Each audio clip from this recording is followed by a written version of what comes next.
건축법은 지문이 짧게 나와요. 수월한 지문으로 나와요. 수월하게. 되게 막 이거 무슨 말인지 하나도 모르겠다.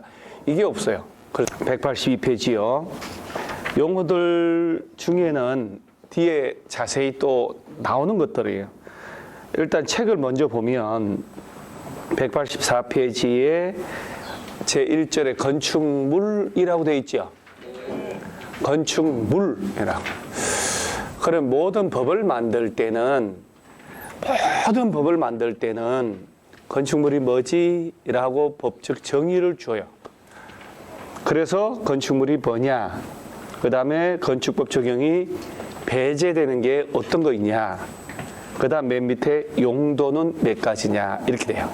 건축물의 종류는 몇 가지냐?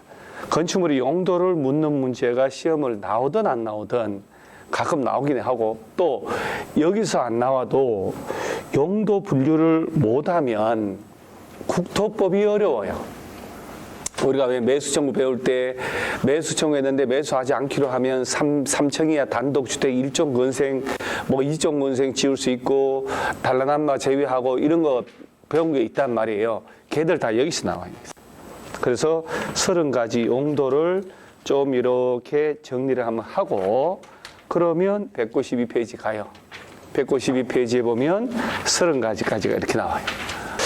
193페이지는 대지. 대지.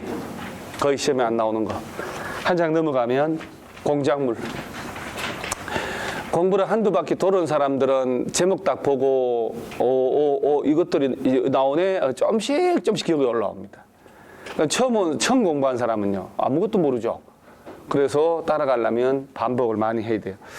그 다음 여기까지 가보세요. 건축물, 공작물, 대지 공작물, 여기에 적용대상 물이고 195페이지 보면 적용대상 행위, 건축. 건축 속에는 신축, 증축, 개축, 재축, 이전하고 할 때 건축. 그 다음 밑에 대수선. 그 다음 한 장 넘어가면 용도 변경이라고. 그 용도를 변경하는 걸 제대로 이해하려면 건축물의 용도를 모르면 안 되겠죠. 그래서 건축물의 용도가 베이스 깔려 있어야 된다는 거예요. 자, 그 다음에 용도 변경. 이건 뭐 객관식에서 무지하게 중요한 거죠. 그 다음 199페이지를 가면 제6절에 건축허가, 건축신고 파트가 나와요. 제일 중요한 거예요. 건물 지을 때 누구 찾아가서 허가 받을까 할 때 허가권자, 허가 절차 내용이 나와요. 쭉 넘어가면 209페이지 하단을 보시면 뭐라고 되냐면 건축물에 뭐라고요? 사용 승인. 사용 검사가 아니고 사용 승인. 용어를 적절하게 구사하셔야 돼요. 사용 승인. 건축허가 받아서 지은 건축물 들어가 살으려면 사용 승인을 받아야 한다. 그래서 우리 국토법 배울 때 왜 기반시설 부담 구역 지정되면 200제곱미터 초과하는 신축, 증축할 때 돈 낸다고 배웠죠. 그 돈을 언제까지 내냐라고 할 때 다 짓고 사용 승인 신청 시까지 하는 그런 표현들. 이건 사용 승인. 주택법은 사용 검사. 도시개발사업 끝나면 준공검사. 용어가 다 달라요. 사용 승인. 자, 그 다음에 한 장, 두 장 넘어가면 212페이지 보면 대지 안전 해서 하단에 조경을 하세요. 오른쪽에 공개 공지 설치하세요 하는 것들이 나와요. 그 다음에 215페이지에 도로 해서 우리가 알고는 맹지의 개념. 도로에 접하지 않은 땅을 맹지다 이렇게. 맹지에는 건축허가를 받을 수가 없는 땅입니다. 그래서 이런 걸 배워놓으면 하나하나가 우리나라가 건물 짓는 시스템이 이대로 돌아가고 있거든요. 그 다음에 217페이지 건축선, 간단한 내용입니다만은 그림이 아주 멋지게 들어가 있어요. 그 다음에 220페이지에 보면 이제 구조 안전 관련된 거예요. 구조 관련된 거. 자, 그 다음에 쭉 넘어가면 224페이지에 건축물의 크기 제한이라 해서 건폐율과 용적률인데 여기에 원래 뿌리가 바로 이 건축법이에요. 그런데 21개 용도 지역별 용적률 건폐율의 21개 용도 지역의 원래 건축법에 있던 게 국토개법으로 이사를 간 거예요. 그래서 건폐율과 용적률의 뿌리는 건축법이. 그래서 건폐율이 뭐냐, 용적률이 뭐냐라고 할 때 오른쪽에 면적에서 대시 면적은 건축 면적은 한 장 넘어가 보시면 바닥 면적은 연면적은 이라고 하는 게 나오는 거예요. 요렇게 해서 연면적 구하고 건축 면적 계산하고 바닥 면적 계산하고 하세요라고 하는 통일된 법이 만들어져 있는 거예요. 지방마다 달리 적용하면 안 되니까. 그러고 난 다음에 높이도 이렇게 하세요라고. 요 동네는 이제 객관식에서 거의 매 하나씩 나온다고 봐야 돼요. 주는 문제예요. 그 다음에 228페이지에 대지 분할 제한이 있고 건축물의 높이 제한이 나오면 여기까지가 되면 핵심적인 건 다 끝난 거예요. 그 다음에 뭐 특별 건축구역이네 뭐 이상꾸리한 것들은 너무 레벨이 좀 그래서 나중에 슬쩍 문제용으로 관련된 것만 공부하시면 돼요. 자, 요게 나중에 요게 건축법인데 공부를 좀 하면 요 틀이 머릿속에 이렇게 전체 틀이 이렇게 잡혀 있어야 돼요. 이렇게 잡혀서 그러면서 모의고사 풀 때 요거 요 문제네 요 문제구나 요거구나라고 할 때 7개 중에 5개 맞춰요. 5개 맞히니까 5개 맞히면 무조건 자격증 땁니다. 다시 앞으로 와서 182페이지에 용어가 나오는데 용어 이거 뭐 저기 지하층이니 뭐니 어쩌고 저쩌고 다 뒤에 다시 나와요. 다시 나오니까 특별할 게 없고 여기 지금 5번에 결합건축이란 말 나오죠. 결합건축이 포인트를 이해를 하셔야 돼요. 그러면 우리가 공부를 하는 게 뭐냐면 시험용 공부는 그러면 이걸 쭉 뭐 던져놓고 틀리게 하는 부분이 있을 거 아니에요. 용어에 관한 설명으로 올바르지 않은 걸로 이렇게 나오거나 박스에 집어넣고 틀린 거 몇 개냐 이렇게 물어볼 때 이런 표현들이 어디를 틀리게 하지라는 논점만 알고 있으면 답은 다 맞히는 거예요. 우악스럽게 다 안 외우고 제발 암기하려고 미련하게 덤비지 말자. 뭐 안 된다는 거. 그건 도저히 안 된다. 또 우리가 뭐 과목이 한두 과목도 아니고 결합건축의 의미를 아셔야 돼요. 용적률 거래하는 거예요. 용적률은 공중권이라고 해요. 여러분 결혼 시간에 배우는 공중권. 간단한 얘기 해가지고 도로가 있는데 양쪽에 대지가 있어요. 똑같은 땅이 있는데 얘는 중심 상업지요. 용적률 1500%. 얘는 예를 들어서 뭐 유통상업지요. 중학교 1학년 6원이라고 들어본 적 있죠? 1500, 1300, 1100. 용적률이 다르잖아요. 1500, 1100. 다르면 200씩 까면 된다고 그러잖아요. 다른데 얘는 1500, 얘는 1100인데 이건 조례로 또 요거는 우리 시험용이고 실제 이제 조례가 적용되거든. 그런데 중심 상업지역의 요 땅은 고도지구로 고도 제한이 걸려서 용적률 다 못 쓰는 거야. 아무리 써도 1300밖에 못 써요. 그러니까 200% 남는 걸 일리 줄 수 있는 거야. 그래서 두 개의 땅이 합쳐서 용적률만 초과하지 않으면 된다. 이게 결합건축이라고 그래요. 그런데 시험에는 뭐라고 내요? 건폐율이라고 내거든. 건폐율은 잘못하면 떼어줄 수 없는 게 떼어줬다가 남의 땅을 침범한다니까. 봐봐, 여기가 건폐율이 90%, 80%인데 여기 건폐율 30% 준다? 그럼 10% 넘잖아요.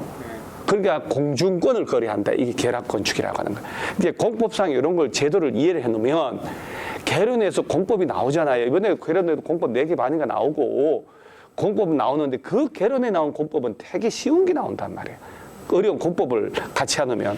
그래서 보면 결합건축이라 하는 것은 자 여기 건폐율이다 용적률이다. 용적률을 개별 대지마다 적용하지 않고 2개 이상 대지를 대상으로 통합하여 적용해서 건축물 건축하는 걸 말한다. 그러면 이걸 뭘로 바꿀 확률이? 그렇지. 그렇게 공부하는 거예요. 아, 저게 건폐율이 아니구나. 용적률. 그래서 공중권이 위로 올라가는 게 용적률이잖아요. 용적률 서로 주고받고 하는 게 결합건축이다라고. 콜? 네, 콜. 오케이. 외우지 않고도 맞힐 거 아니에요. 이걸 건폐율로서 둘 중에 하나로 내니까 요래 내면 맞는 거고 요래 내면 틀린 거고. 듣고 있는 게 맞는가 어쩐가 모르겠는데 그 다음에 나머지 이런 것들은 지금 하는 게 아니고 자 여기 고층 건축물 초고층 2개는 단거리예요. 고층 건축물은 몇 층 이상이거나 30층 이상이거나 높이가 120. 아무 더하기도 없고 간단해. 초고층은 50층 이상이거나 높이가 200m. 자, 고층 건축물은 30층 이상이고 120m 이상이라고 그랬죠? 네. 30층 이상이고라고 했는데 그러니까 30층 이상 이거 나라고 됐다고. 그러죠? 자, 그러면 32층인데 높이가 110m다. 고층 건축물 이어요, 아니에요? 30층 이상 이거 나라는 걸 인식을 하고 있어요. 요 부분 이런 데서는 그렇게 시험 나와. 이고라고도 내고 해석을 해서. 그 32층 이상이 32층이니까 30 이상이잖아요. 네. 높이는 110밖에 안 되지만 둘 중에 하나. 네. 얘도 50층 이상 이거 나 200m 이상 초고층. 이런 걸 외울 때 입으로 떠드는 거예요. 입으로 막 떠들면서 하는 게 최고입니다. 머리로 하는 게 아니고 왜? 제도적 기준이기 때문에. 기준이기 때문에.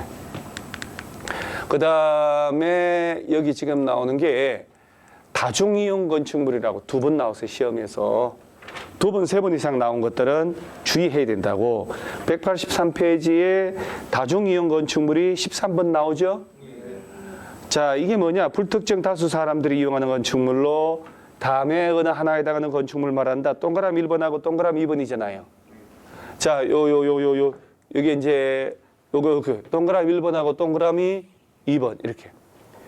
자, 그러면 천천히 봐야 되는 게 첫 번째가 다음에 해당하는 용도로서는 바닥 면적 합계가 얼마 이상?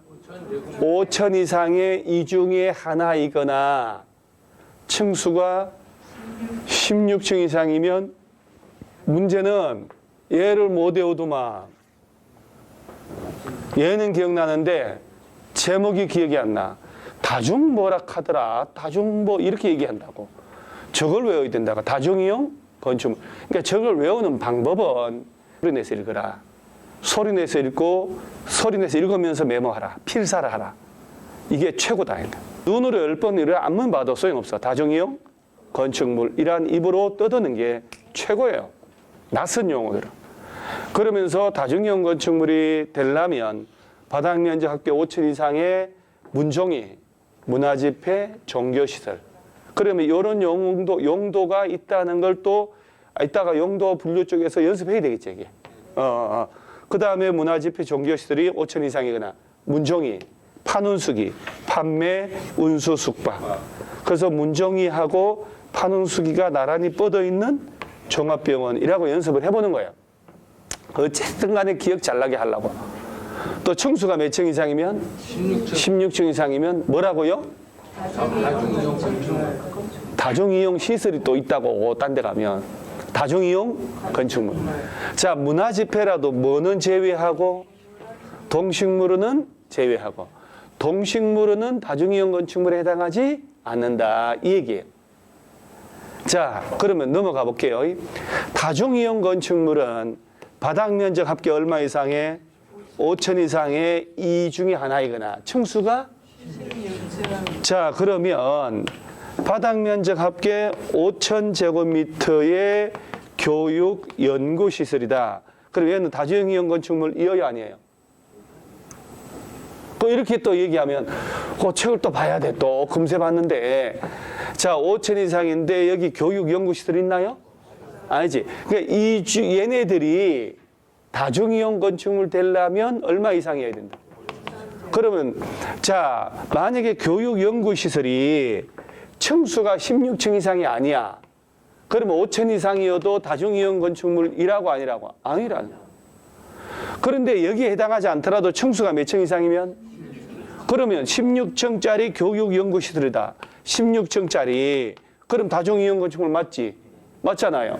용도가 뭐라도 몇 층 이상이면. 자, 16층이 안 되는 거라면 얼마 이상이어야? 바닥 면적 합계 5천 이상의 이 중에 하나여야 하는 거야.